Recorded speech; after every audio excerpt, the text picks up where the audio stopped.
Seguinte, 3h06. Já vamos chamar agora o nosso convidado, Marcelo Fonseca, sócio economista da HLB Brasil. Marcelo, seja bem-vindo aqui ao BMC Market. Muito boa tarde, prazer falar contigo. Olá, boa tarde, prazer a todo mundo. Muito satisfeito aqui com vocês.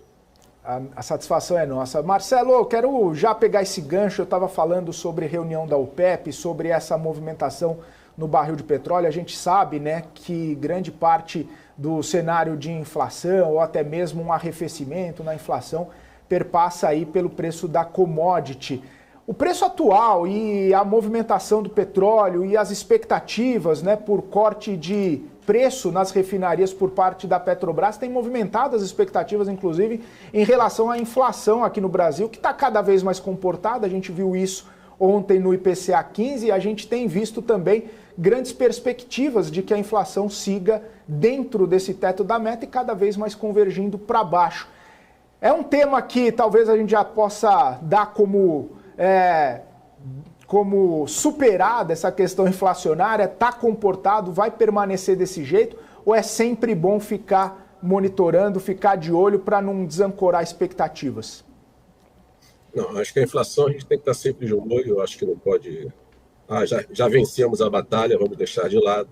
O Banco Central saiu na frente, eu diria que saiu na frente de forma até global no aumento das taxas de juros. Nós estamos escolhendo agora esse resultado positivo, que é essa convergência, como você está falando, para a meta, ou pelo menos alguma coisa da meta mais a banda da meta. Então, eu acho que não, acho que esse Banco Central já demonstrou que ele está comprometido com a inflação baixa, ele não vai baixar a guarda e eu acho que a gente vai observar isso, inclusive, na queda da taxa de juros, que não vai ser tão acentuada assim, apesar do juro real continuar muito alto, mesmo com a queda da Selic, na medida que a própria inflação está caindo, o juro real continua muito alto. Mas acho que o Banco Central, enquanto tiver essa presidência à frente, vai estar muito alerta com relação à inflação. Boa tarde, Marcelo. Eu tenho uma preocupação só em relação às expectativas de inflação, né?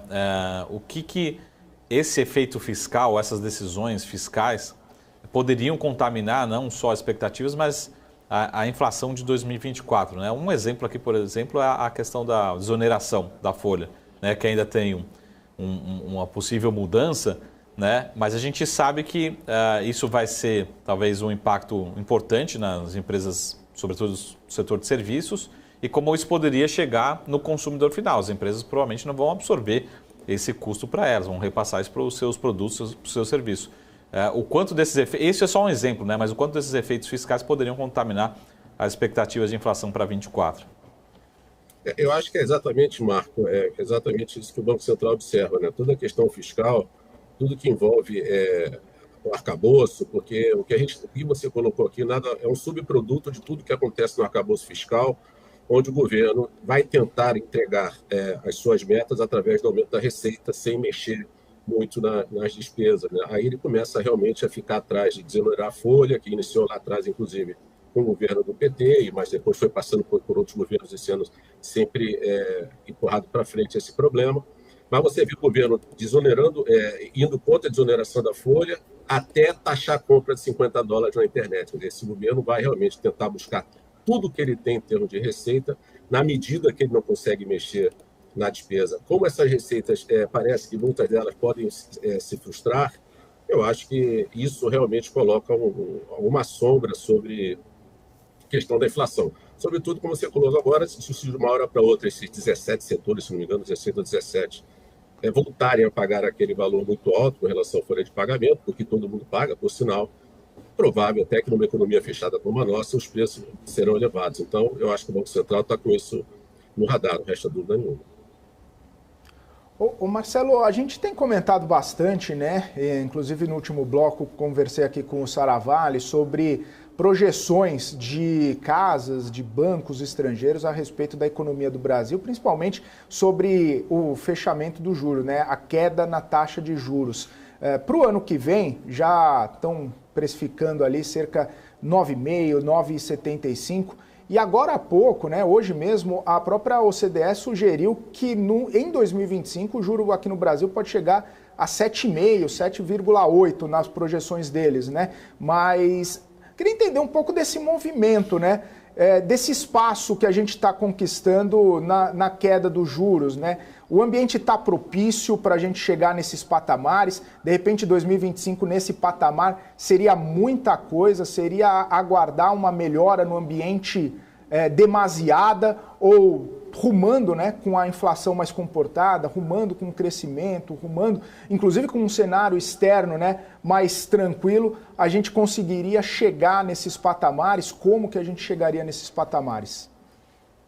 Eu acho que tudo passa pelo conforto do Banco Central com a questão fiscal. Se a questão fiscal estiver minimamente equacionada com uma visão ao longo do tempo, não de 1 ou 2 anos, apesar de que parece que já no que vem a gente já vai ter problema com relação a entregar a meta, né? Parece até um time de futebol que perde por WO antes de começar o campeonato. Então, eu acho que o Banco Central vai olhar muito isso. Com relação a esse trabalho da OCDE, eu até estava lendo sobre isso, assim, eu acho muito difícil você imaginar qual será a taxa de juros daqui a 2 anos, porque a coisa é muito dinâmica. O Brasil, de certa forma, ou está efetivamente ligado à economia mundial, você tendo a questão do juro americano, do tamanho da dívida americana. Então, tem muitas coisas que acontecem aí, você tem problemas geopolíticos também. Assim, eu acho que 9 alguma coisa por cento ainda é uma taxa de juros muito alta, então não veria problema nenhum de chegar nesse patamar, né? O Banco Central está sendo bastante conservador e está colhendo os frutos disso com uma inflação que está bem baixa com relação ao que estava. Mas o Brasil tem estruturalmente um juro alto, né? Então, 9 e pouco eu acho que é bem razoável para o ano que vem, se tudo estiver caminhando de uma forma minimamente razoável na questão fiscal. 7 e pouco, eu espero que sim, mas aí eu já acho um horizonte um pouco mais longo, eu acho que a gente tem que aguardar um pouco. Mas eu acho que 9 e pouco eu não vejo nenhum problema, não. Se você tem uma inflação rodando em torno de 3,5, 4, um juro de 9 é bastante coisa, né? Marcelo, até para entender aqui, acho que toda a ata do Copom sempre fala um pouquinho sobre os riscos externos, né? Se a gente, lógico, que está caminhando para as próximas decisões, né, de política monetária aqui no Brasil, como é que você vê, né, a leitura do Banco Central em relação a esse tema especificamente? Será que pode ter alguma leitura de que o ambiente de risco, né, ele melhorou de fato, ou ainda vai continuar colocando incerteza? Porque a gente também tem o lado das incertezas, né? A guerra trouxe até um impacto bem diferente do que se esperava, mas também parece que tem uma guerra que está passando só por um período de uma pausa, infelizmente, não parece ser um fim de fato. Enfim, como é que você vê os riscos adicionais, né, externos em relação à nossa política monetária aqui no Brasil? Eu, assim, particularmente, eu acho que a gente tem um risco grande, ou na verdade, o que eu acho que tem um risco grande é os Estados Unidos. Eu acho a dívida americana muito alta. O Congresso americano tem sempre que votar, elevar teto, porque senão tem aquela parada total. Eu acho que os Estados Unidos não é diferente de nenhum país, né? Eu acho que a dívida americana pode ser um problema para a economia mundial se ela permanecer muito alta. Nós estamos num governo do Joe Biden, que é um governo que expande muito o gasto público. Então, eu acho que o risco que a gente tem em termos monetários é um juro muito alto americano, sobretudo o juro futuro. Isso sim pode impactar a liquidez, pode impactar uma série de coisas no Brasil, inclusive taxa de câmbio, que pode impactar a inflação. Então, eu vejo assim, de risco externo, não digo nem uma economia chinesa que possa desacelerar, eu vejo realmente, minha preocupação é com relação ao que pode acontecer com o tamanho da dívida americana. Inclusive, Marcelo, a gente tem visto esses movimentos, né? Hoje mesmo o mercado americano chegou a precificar 5 cortes de juros por lá, né? Com tanta preocupação em relação à dívida americana, essa trajetória, em relação ao próprio futuro, né, do que está acontecendo por lá.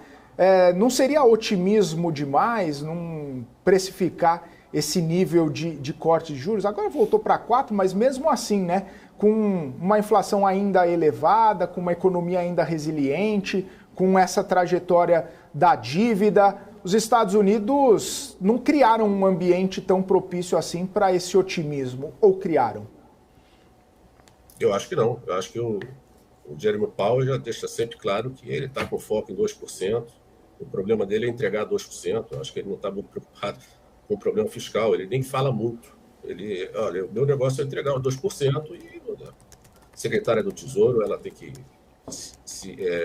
se mexer para ajustar a questão fiscal. Então, é uma visão que eu diria realmente independente do Banco Central, já uma cultura de independência do Banco Central americano. E eu acho que ele vai entregar os 2% sim. Com relação à taxa de juros, eu acho que ele não vai aumentar, mas eu acho que ele não vai diminuir agora não. Acho que ele vai deixar ela parada até que realmente ele consiga impactar o mercado de trabalho, essa resiliência que você acabou de mencionar, e que a inflação possa convergir para os 2%. Mas por agora eu não vejo, eu acho otimista também, queda na taxa de juros lá. Boa. Marcelo, a gente estava falando aqui um pouquinho sobre os desafios fiscais ainda esse ano, né, para resolver para 2024, mas a gente precisa ter uma agenda, uma pauta ainda para esse ano. E a gente está falando de pouquíssimos dias úteis ainda, e o Haddad e outros parlamentares viajando, né, ou seja, só depois do retorno deles, né? No sentido assim, qual que é a minha preocupação? Na última fala do Haddad, ele falou assim, ó, vamos focar, né, em retirar a desoneração, enfim, em relação à folha, mas vamos ter contrapartidas. O que podem ser essas contrapartidas, né? Também não podem ser contrapartidas que continuem trazendo algum impacto fiscal, né? O que a gente pode ter de upside, que eu digo de surpresa positiva, em relação a esse diálogo entre o Ministério, né, o Ministro da Fazenda e o Congresso para tentar agradar, não a todos, mas o máximo possível, né? Upside você está sendo otimista, né, mano? Pode ser que tenha um downside, né? Porque com relação à desoneração, se você tem uma negociação que vai continuar entregando a desoneração para aqueles setores, existe um lobby, existe toda uma tese de que gera emprego, apesar de que alguns estudos apontam que parece que não gerou emprego, quer dizer, não houve uma relação direta entre desoneração e geração de empregos. O que eu acho é que, como você tem que entregar resultado fiscal, vai acabar aumentando imposto em algum lugar, em outro lugar, né? Então a sociedade acaba pagando por conta de alguns setores, por uma tese de que vai gerar emprego, a sociedade como um todo vai ter que pagar por isso. Então, se ele tem que entregar, se ele já está apertado para entregar no que vem o equilíbrio no déficit, que ele parece que já não vai conseguir entregar, eu acho que vai ter que, de alguma forma, aumentar imposto naquilo que nós conversamos antes, que ninguém fala em reduzir despesa, né? Então, assim, economicamente falando, não funciona bem você fazer ajustes com aumento de imposto, porque você impacta a rentabilidade de investimento, diminui o investimento. O imposto o imposto de hoje é o investimento menor de amanhã, ou o gasto de hoje é o imposto de amanhã. Então, você transfere para uma geração seguinte uma série de problemas. Então, assim, eu sinceramente não vejo um upside nisso. Eu acho que o governo, de certa forma, com essa viagem, parece até que ele já entregou os pontos. Olha, vamos lá, eu vou falar para a sociedade que eu estou comprometido no ano que vem para zero, o mercado vai se satisfazer porque eu digo que estou comprometido, mas todo mundo sabe que eu não vou entregar. Cabe também ao mercado, aqui como um todo, as pessoas entenderem que acho que isso já não vai entregar e só a boa vontade dele não atende à sociedade, entendeu? Então, eu acho que se tirar de um lado, ou se der de um lado, vai ter que tirar do outro. Eu acho que não tem jeito, essa conta já não fecha, né? Por isso. Pois é, o fato é, né, Marcelo, e a gente tem comentado praticamente todos os dias, a gente conversa com economistas, especialistas em contas públicas e falam o seguinte, se não cortar gasto, vai ter que elevar a arrecadação. Não tem mágica, não tem, né, uma fórmula diferente disso. E até mesmo me recordou, você comentando sobre isso, que a gente também está nessa discussão da tributação de importações, né, de sites estrangeiros, e seria, como você falou, um aceno para um setor, para uma parte da economia, mas em detrimento de outra, que vai pagar mais, né? Você comentou a questão da desoneração e essa questão das varejistas, que as varejistas comemoram, mas a população acaba não comemorando. Essa dinâmica, né? Não tem como fazer um equilíbrio de contas se não cortar gastos. Vai buscando cada vez mais elevar a arrecadação e nesse momento agora até nas compras internacionais que já teve tanta discórdia, se a gente pode falar assim, né? Não resta dúvida. Para mim estava claro quando eles falaram que iam tributar e voltar atrás, que era só uma questão de tempo para voltar. Assim, usando uma expressão, assim, eles estão raspando tudo de onde tem, porque realmente eles não estão conseguindo entregar. Agora, o Brasil não é de hoje que o Brasil tem crescimento da tributação, né? O Brasil também não vamos culpar só esse governo, né? Ninguém encara realmente uma reforma séria do Estado, uma reforma administrativa, uma melhor alocação de recursos. Hoje a gente está falando, inclusive, de emenda PIX, né? A emenda já vai direto da federação para o ente subnacional, para o município, sem saber exatamente qual é a alocação. Então, o Brasil está muito ruim, a alocação de recursos nunca esteve tão ruim. Então, o que nós vamos observar ao longo do tempo, daqui a um ano, a gente vai conversar, daqui a 3 anos, vai aumentar imposto aqui, vai aumentar imposto ali, vai aumentar aqui. Alguns estados já estão aumentando ICMS, falando que é em função da reforma dos impostos. Aí já vem o Bernard Arap, não, mas não tem nada disso. Quem fica no meio disso tudo, entre o Estado aumentar o ICMS e o Bernard Arap dizendo não precisa nada disso, é a população. Então, se enquanto o Brasil não mexer na estrutura de despesa, uma série de privilégios, gastos expressivos sem retorno nenhum, nós vamos observar aumento da tributação ao longo do tempo, que vai impactar consumo, investimento, o país cresce menos, tem a produtividade menor, tem a capacidade de crescer menor, aí a ata de produto também fica apertada, aí aumenta a taxa de juros, logo cresce um pouquinho, tá? Tudo junto. Já foi tempo que a gente podia financiar aumento de gasto público via inflação. Hoje você tem um Banco Central que é independente, essa é a novidade também. Antigamente, vamos aumentar, vamos sair gastando, não tem problema, a gente gera inflação, gera mais inflação, mais emprego, né? Não tem um negócio desse que as pessoas acreditam. Só que agora, do outro lado, tem o Banco Central que fala, não, eu vou aumentar a taxa de juros. A economia não cresce, a dívida pública é muito alta, aquela taxa de juros tem que ser remunerada, aumentando a dívida pública, porque o déficit, na verdade, primário é uma coisa, mas o déficit nominal é 7%. Né? Então, assim, eu não entendo por que isso não é encarado de uma forma séria entre as pessoas, né? Realmente. Não estou falando assim, digo mais no meio político do que entre nós aqui. Então, eu entendo quando uma pessoa vem aqui conversar com vocês e fala exatamente isso, porque é exatamente isso. Ô Marcelo, você comentou, né? Tá nas palavras populares aí, raspando onde dá, para tentar equilibrar uma conta que já está praticamente colocada ali, que não vai conseguir zerar o déficit, vai tentar chegar ali no mínimo possível. Depois disso, né, de onde tirar também, né? Vai ser obrigado a fazer uma reforma talvez administrativa, rever gastos, mas também não tem um perfil do governo e nem o perfil talvez do legislativo, né? Que muita gente fala que era mais importante uma reforma administrativa do que uma tributária, talvez, nesse momento. Com perfis não reformistas da administração pública, como é o governo, e o executivo e o legislativo, o que nos espera lá na frente, né? Como eu te perguntei, lá na frente, 2025, um cenário mais benigno, talvez não seja, justamente por conta desse caráter e desse perfil, e de chegar lá na frente e não ter, entre aspas, mais de onde tirar? Você vê que realmente não vai ser nesse governo que vai ser feita uma reforma administrativa minimamente razoável. Eu acho que nem será proposta. Mas mesmo no governo anterior, que o pessoal chamava de liberal, e tinha lá o Paulo Guedes, e também nada aconteceu com relação à parte da reforma administrativa, né? Então você vê a dificuldade das coisas acontecerem. Então, realmente, o que a gente vai ver daqui a alguns anos é exatamente isso. Como a gente não faz as reformas necessárias, a Previdência já fala uma nova rodada, a necessidade de uma nova rodada da reforma da Previdência. A outra foi positiva, mas agora precisa uma nova rodada, porque quando a gente olha os gastos primários do governo, você vê lá o tamanho do gasto com a Previdência. Se nós não fizermos isso, realmente a gente não vai chegar longe, o crescimento vai ser sempre muito baixo, ou quando for alto, depois será baixo, vai ser aquele crescimento, aquele voo de galinha, como falam, porque o país não tem condição, né? O Brasil também não entrega produtividade, porque a produtividade está associada também à qualificação do profissional, à educação básica, à educação da pessoa, mas a educação pública é muito ruim. Então, você junta tudo e se tivesse que capturar o problema maior é a alocação de recursos do Estado, do setor público, que tira recursos da sociedade via impostos e devolve.